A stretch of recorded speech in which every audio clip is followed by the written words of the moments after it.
আমাদের আলোচ্য coliform poisoning বা কলিফর্ম বিষাক্তকরণ। সবার আগে জানতে হবে কলিফর্ম কী। কলিফর্মও একটি ব্যাকটেরিয়া, একটি বড় ব্যাকটেরিয়ার একটা গ্রুপ অফ ব্যাকটেরিয়া, যাদের কিছু স্পেসিফিক ক্যারেক্টারিস্টিক্স রয়েছে, বৈশিষ্ট্য রয়েছে। তারা গ্রাম নেগেটিভ, এগুলো রড শেপড হয়, স্তম্ভাকার হয়, এই জন্য এদের নামে ব্যাসিলি শব্দটা ইউজ হয়। এরা ফ্যাকাল্টেটিভ বায়বীয় বা অবায়বীয় ব্যাকটেরিয়া হয়ে থাকে। জেনারেলি এরা কোনো স্পোর, মানে এর থেকে আর একটা কোনো স্পোর তৈরি হয় না।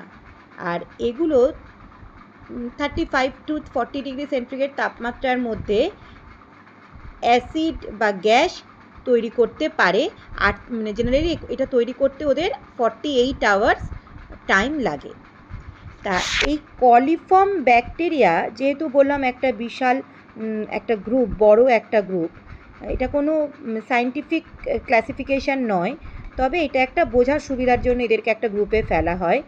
এর মধ্যে যে ব্যাকটেরিয়াগুলো থাকে সেগুলো হচ্ছে এন্টেরোব্যাকটেরিয়াসি গ্রুপের অন্তর্গত অনেকগুলো প্রজাতির ব্যাকটেরিয়া। তার মধ্যে থাকে সিট্রোব্যাক্টার, এন্টেরোব্যাক্টার, এস্চেরেশিয়া, স্যারিটিয়া, মার্সেলিয়া ইত্যাদি। এদের মধ্যে যেগুলো খুব ইম্পর্টেন্ট বা যেগুলো বেশি ক্ষতি করে তাদের মধ্যে 1 নম্বর এস্চেরেশিয়া কোলি, ইকোলি যাকে আমরা বলি, সিট্রোব্যাক্টার ফ্লুয়েন্ডি, এন্টেরোব্যাক্টার অ্যারোজেন্স, এগুলো হচ্ছে উল্লেখযোগ্য কিছু ব্যাকটেরিয়া কলিফর্মের অন্তর্গত। এদের মধ্যে ইকোলি যেটি ব্যাকটেরিয়াটি, কলিফর্ম ব্যাকটেরিয়াটি, এটি মলের মধ্যে উপস্থিত থাকে। ইকোলি ছাড়াও অন্য প্রজাতিরাও থাকতে পারে, তবে এই মলের মধ্যে বা ফিকালের মধ্যে কলিফর্মের উপস্থিতি অনুযায়ী আমরা কলিফর্মকে দুভাগে ভাগ করি, একটা ফিকাল কলিফর্ম আর একটা নন ফিকাল কলিফর্ম। যদিও কোনো খাদ্যতেই কোনো রকমভাবেই কলিফর্ম থাকা একেবারেই মানে গ্রান্টেড নয়, এবং জেনারেলি 100 ml নমুনাতে 0% মানে 0 যদি হয় CFU এর মান, তখন সেটাকে বলা হয় যে একদম খাবারটা ঠিকঠাক।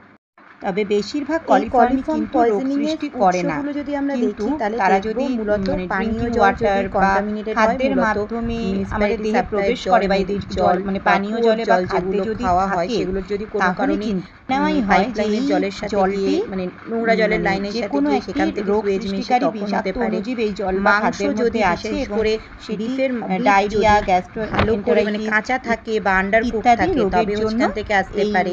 কলিফর্ম ডেয়ারি প্রোডাক্টসের ক্ষেত্রেও সেম। অবশ্যই টয়লেট ইউজ করার পর যদি ঠিকমতো হাত ধোয়া না হয়। আমরা যেমন দেখলাম সংক্রমণের মূল উৎস যে উৎসই থাক, সংক্রমণের মূল উৎস হচ্ছে পানীয় জল।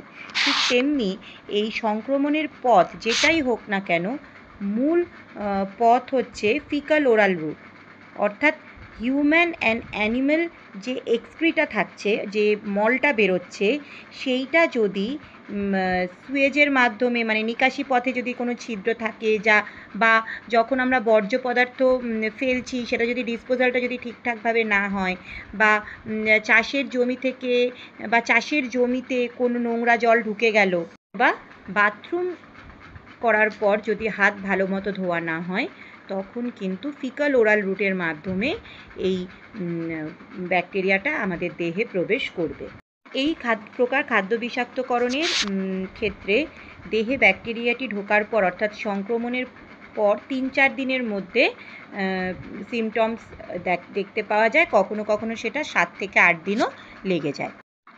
অন্যান্য ফুড পয়জনিংয়ের মতো এরও লক্ষণ একই, অ্যাবডোমিনাল ক্র্যাম্পস অর্থাৎ পেটে ব্যথা, ডায়রিয়া, কখনো কখনো সেটা রক্ত মিশ্রিতও হয়, বমি, জ্বর, এগুলোর কারণে মারাত্মক ডিহাইড্রেশন, এবং এটা যদি কভার আপ না করা হয় তাহলে কিন্তু কিডনি ফেলিওর হতে পারে।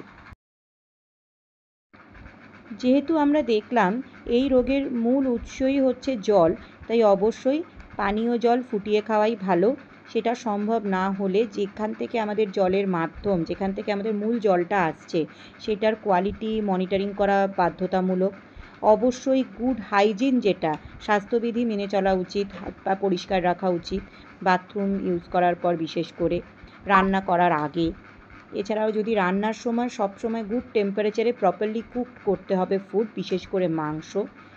এছাড়া আরেকটা গুরুত্বপূর্ণ জিনিস, যে খাদ্যগুলো কাঁচা খাওয়া হয় অর্থাৎ ফল সবজি যা স্যালাড হিসাবে খাওয়া হয়, সেগুলো যে ছুরি বা বটি দিয়ে কাটা হবে, সেই ছুরি বা বটি দিয়ে যে সবজি রান্না করে খাওয়া হয়, মাছ বা মাংস, সেগুলো না কাটাই ভালো।